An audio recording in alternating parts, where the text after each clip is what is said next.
السلام عليكم. اليوم غنشارك معكم هاد البقلاوه ديال الكاوكاو او الفول السوداني اللي كتجي هشه ولذيذه، واهم حاجه هي مقرمشه. سمع معايا التقرميشه كي دايره. باش نصايبوها غنحتاج نص كيلو ديال الكاوكاو. بعد ما حمرته غنطحنو غيولي عندي لهذا الشكل. من بعد غادي نضيف عليه نصف ملعقه ديال القرفه، 2 معالق كبار ديال الماء الزهر، شويه د المسكه حره مخلطه مع سنيده، 100 غرام ديال الجنجلان وشويه ديال اللوز، و2 معالق كبار ديال هاد الحليب المركز. ضفت عليه 2 المعالق ديال الزبده، وبعد نخلط المكونات. ندوز الورقه ديالي ديال الفيلو.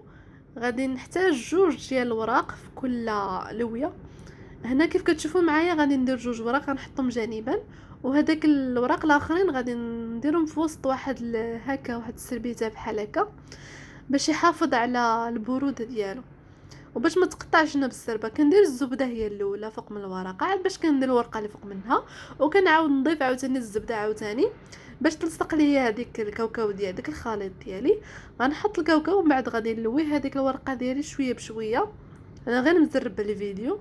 غادي نحط واحد لاطه غندير فيها الزبده وغنطليها بالزبده عفوا غنحط فيها دوك اللويات ديالي، وغنضيف عاوتاني الزبده من الفوق. الاهم هو الزبده تكون كثيره حيت باش تكون مقرمشه.